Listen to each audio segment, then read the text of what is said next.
আমার মেয়ে হচ্ছে ঘুমিয়েছিল, আর এই যে এরা হচ্ছে ডেকে তুলে তুলে একেবারে তুলেই দিল। এই যে এখন তাও এই যে উঠেছে, ঘুমিয়েছিল, ঘুমার অবস্থায় এরা কোলে নিয়ে নিচ্ছে, তখন এই যে তাকাচ্ছে, এখন হাত খাচ্ছে, সারাক্ষণই হাত খেতেই থাকে। আর 2-3 দিন থেকে পুরো জামা কাপড় গুলো শুকনোই হচ্ছিল না। এই যে আজকে হালকা হালকা রোদ দিয়েছে, এই যে শুকনো কাঁচা হয়েছে সকালবেলা, এই যে রোদে দেওয়া হয়েছে। আর এই পাশেও জামা কাপড় গুলো শুকনো হতে দিয়েছি। আর এই যে হালকা হালকা রোদ দিচ্ছে, যখন তখন রোদ দিচ্ছে, না হলে দিচ্ছে না। আর এদিকে হচ্ছে আমাদের কুল ধরেছে গাছটাতে। আর এখন 6টার সময় ঠিকই থাকে, যখনই বড় হয় কুলগুলা পাকে তখনই হচ্ছে পোকা ধরে যায় কুলগুলাতে। আর সেই জন্য এই পাশে একটা ডাল ছিল, প্রচুর ধরতো, ডালটা কেটে দিয়েছে, কারণ সাবমার্সেবল যখন বানিয়েছে তখন কেটেছে। আর যে বৃষ্টি হচ্ছে, নাক আজকে লাল করে এসছে, সিঁদুর লাগিয়েছে, বৃষ্টি হচ্ছে, সকাল সকাল নাক ফুটো করেছে, নাক আচ্ছা নাক ফুল করবে বলে। আর আমার মেয়েকে এরা কেমন কোলে নিয়েছে, আর আমার মেয়ে তো ভীষণই খুশি, বলছে আজকে আমি কোলে হয়েছি। হ্যাঁ, সারাক্ষণ আমার কাছে কোলে হয়ে থাকে, তো আজকে এরা এসছে, এদের কাছে কোলে হয়েছে, চুপচাপ আছে একেবারে। আর ঘুমটা এর হয়নি, সেই জন্য এরকম দেখাচ্ছে হবে। আর যে এখন হচ্ছে সবজি বাড়ির দিকে চলে এসছে, আর এবছর আমাদের এখনো কিচ্ছু লাগানো হয়নি, শুধু লাউ লাগিয়েছে।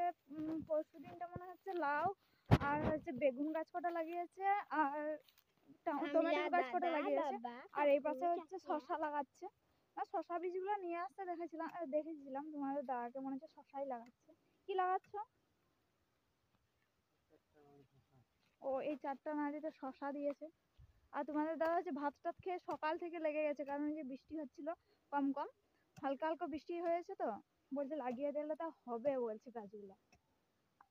আর এই যে এই 4টা নালিতে এই যে শশা লাগিয়েছে, এইবার একটু ধরে ধরে লাগিয়েছে, এই যে একটা নালি আর এই যে একটা নালা, এই যে মাঝে মাঝে এতটা গ্যাপ, কারণ হচ্ছে ওই গত বছর দেওয়া হয়েছিল শশা, প্রচুর পুরো লতপাড়ায় ভর্তি হয়ে গেছিল, এবছর একটু ফাঁকা ফাঁকাই দিয়েছে, না হলে পুরো শশা খুঁজেই পাই না।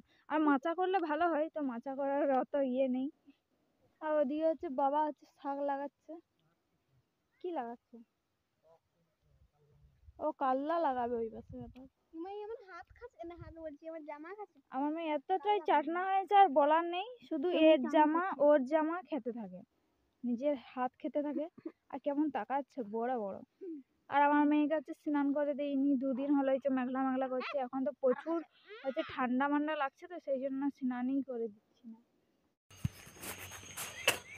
আর যে এখন হচ্ছে বিকাল হয়েছে, তখন হচ্ছে সবজি বাড়ির দিকেই ছিলাম, তারপরে হচ্ছে ফ্লিপকার্ট থেকে ফোন এলো, তারপরে হচ্ছে বাড়ি চলে এলাম। আর বাচ্চাগুলো সব বাড়ি চলে গেছিলো, আর আমিও বাড়ি এসে আমার মেয়ে হচ্ছে ঘুমিয়েছিল, তারপরে হচ্ছে ফ্লিপকার্টওয়ালা ফোন করেছে, আর আমার মেয়ের জন্য একটা পার্সেল এসছে, মানে আমার মেয়ের জন্য একটা গিফট এসছে। আর গিফটটা হচ্ছে কি, আমি তোমাকে খুলে দেখাবো।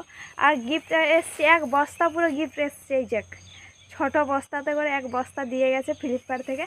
আর এই গিফটটা হচ্ছে আমার মেয়ের বাবা, মানে তোমাদের দাদা হচ্ছে কিনে দিয়েছে এটা। আর পুরো হচ্ছে এক বস্তা প্যাম্পাস কিনে দিয়েছে, আর তোমাদের দাদা হচ্ছে প্রত্যেক দিন আনতে বিরক্ত লাগছিল প্যাম্পাস, সেই জন্য এক বস্তা প্যাম্পাস এনে দিয়েছে। আর এটাতে হচ্ছে 42টা, এটাতে হচ্ছে 42টা আছে, মানে 84টা মোট প্যাম্পাস আছে। আর প্রত্যেক দিন মানে সেই 10টা কিনতাম 100 টাকা নিত প্যাকেটগুলো, সেই জন্য আমাকে একেবারে বেশি করে নিয়েছি পুরো শীতকালের জন্য। আর আমার মেয়েকে হচ্ছে সারাদিন প্যাম্পাস পরিয়ে রাখি না, শুধু রাত্রে পরাই। আর এটা হচ্ছে কি কোম্পানির, এই যে আর প্যাম্পাসগুলো একটু খুলে দেখাচ্ছি। আর যে ভালোই লাগছে, নরম নরমই লাগছে, আর যে ভেতরটা এরকম আসছে। আর আজকে দেখি পরাবো, দেখি কেমন।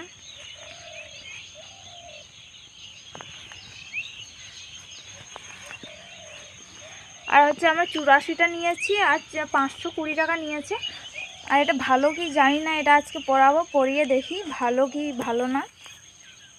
আর এই যে আমরা সাইজ হচ্ছে এস সাইজ নিয়েছি, আর এই যে 4 কেজি থেকে 8 কেজি, আর আমার মেয়ের হচ্ছে ওজন হচ্ছে 5 কেজি, 5 কেজি 100 200 হয়ে গেছে মনে হচ্ছে।